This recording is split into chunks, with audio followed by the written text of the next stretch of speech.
जिन लोगों ने revenue record के साथ टेम्परिंग की, ऐसे पटवारी, गर्दावर, तहसीलदार और डीसी के खिलाफ भी कार्रवाई होनी चाहिए।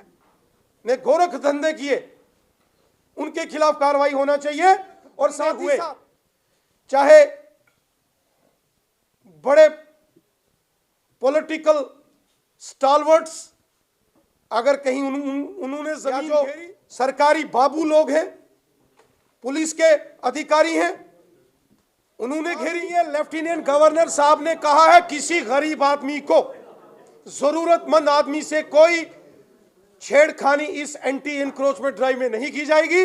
लेकिन जिन्होंने घोटाला, घपलाबाजी की है, जिन्होंने अपनी पावर का मिसयूज करते हुए सरकारी जमीनों पर नाजायज कब्जे किए हैं, उनके खिलाफ कार्रवाई होगी।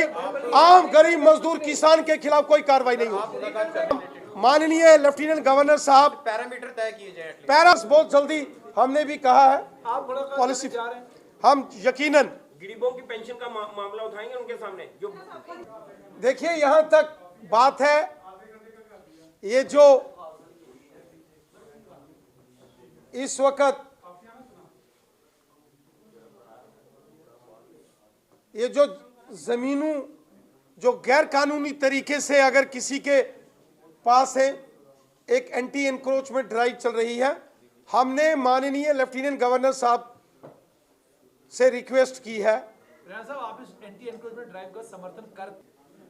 देखिए, एंटी एनक्रोचमेंट ड्राइव, मैंने पहले कहा, जिन सियासतदानों ने या जिन सरकारी बाबूज ने या पुलिस अधिकारियों ने अपनी पावर और पोजीशन का मिसयूज करके बड़े पैमाने पर सरकारी जमीनों पर कब्जा किया है, वो तुरंत खाली होनी चाहिए, उसमें कोई दो राय नहीं है। लेकिन जो आम गरीब मजदूर किसान है, उसको नहीं छेड़ा जाना चाहिए। और माननीय लेफ्टिनेंट गवर्नर साहब ने भी यही कहा है कि आम गरीब मजदूर किसान को, आम मिडल मैन को नहीं छेड़ा जाएगा। कुछ सियासी लोग, कुछ पॉलिटिकल लोग जिन्होंने खुद हजारों कनाल जमीन कब्जा की है, वो गरीब लोगों को डरा रहे हैं। वो गरीब लोगों को डराकर लोगों को रैलीज के लिए, प्रोटेस्ट के लिए, धरने के लिए उकसा रहे हैं। सुनिए, मैं आपको फिर क्लियर करता हूं, मैं आपको ये बात फिर क्लियर करता हूं, मैं फिर इस बात को क्लियर करता हूं।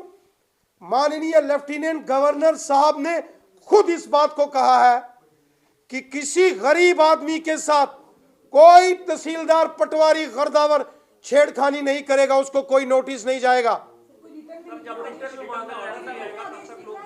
देखिए, स्वयं मीडिया के सामने माननीय लेफ्टिनेंट गवर्नर साहब ने बोला, आपके सामने बोला है।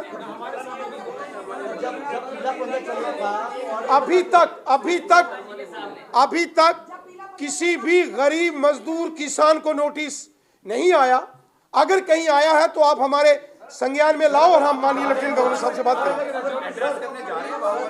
सर, लोगों को नोटिस जा रहे हैं, बाइटन जा रहे हैं ना, तो वो भी फर्जी कर देते हैं कि देखिए जी ये बदले में आती है तो ये बदले में नोटिस गया। गरीब का पैरामीटर क्या है आपकी नजर से? गरीब का पैरामीटर क्या है? आप किसको मानते हैं कि वो गरीब है और उसको छेड़ना नहीं चाहिए? वही ऑपोजिशन पार्टी का ये भी कहना है कि आम जनमानस, मैंने ये कहा, अगर कोई मजदूर है, कोई दिहाड़ीदार है, कितनी जगह तक आम जनमानस का हाल तो ये है कि बाबू लोगों ने जो पेंशन आती थी बुजुर्गों की, उसे बंद कर दिया डॉक्यूमेंटेशन के नाम पे। बुजुर्ग अब लाइन में कतार में खड़े होने को मजबूर है। बुजुर्गों की पेंशन रोकी जा रही है गवर्नमेंट के नाम पे। गरीब जो उन्होंने सवाल पूछा है, गरीब कौन, कितने मरले वाला गरीब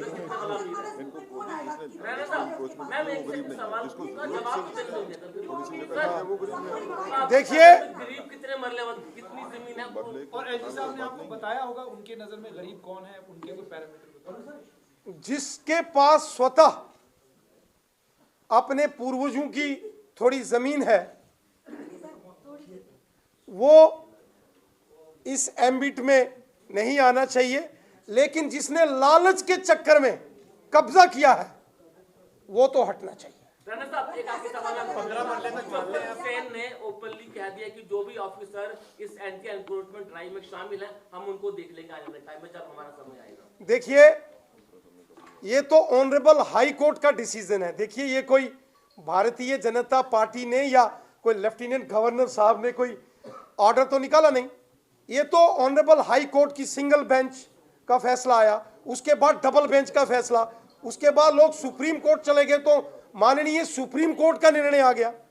आज अगर एलजी साहब को भी इसमें कोई पॉलिसी फ्रेम करनी है तो वो जो हमारे वरिष्ठ कानून के दानिश्वर हैं, जो हमारे लॉ सेक्रेटरीज हैं, एडवोकेट जनरल्स हैं, उनके साथ बैठ के इस पर विचार विमर्श होगा, क्योंकि ये कोई सरकारी किसी बाबू का फैसला नहीं है, ये ऑनरेबल हाई कोर्ट का फैसला है। मैंने पहले कहा, सत्ता में रहते हुए जम्मू कश्मीर के अंदर बड़े बड़े जो राजनेता रहे, कोई मुख्यमंत्री रहे, मिनिस्टर्स रहे, या जो बाबू लोग हैं, वो चाहे आईएएस अधिकारी हों या जम्मू कश्मीर एडमिनिस्ट्रेटिव अधिकारी हों, सर्विसेज के अधिकारी, या जो पुलिस के अधिकारी हों, अगर कहीं गलत तरीके से किसी ने अपनी पोजीशंस का गलत इस्तेमाल किया और अपनी पोजीशंस के माध्यम से इन्फ्लुएंस करके सरकारी जमीनों पर कब्जा किया, वो तो हटना चाहिए। और अगर किसी ने बहुत बड़े लैंड माफियाज ने गोरख धंधे किए, उनके खिलाफ कार्रवाई होना चाहिए।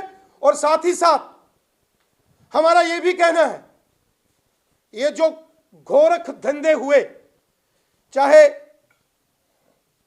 बड़े पॉलिटिकल स्टालवर्ट्स अगर कहीं उन्होंने जमीन घेरी, या जो सरकारी बाबू लोग हैं, पुलिस के अधिकारी हैं, उन्होंने घेरी, जिन लोगों ने रेवेन्यू रिकॉर्ड के साथ टेम्परिंग की, ऐसे पटवारी, गर्दावर, तहसीलदार और डीसीज के खिलाफ भी कार्रवाई होनी चाहिए, जिन्होंने गलत तरीके से, ये जानते हुए कि ये स्टेट लैंड्स हैं, ये फॉरेस्ट लैंड है, ये घास चराई की लैंड है, उसके फर्द काटे, उसमें कैसे रेवेन्यू एंट्रीज हुई। कानून तो आज का नहीं है, ये तो 40-50 साल पुराना कानून है।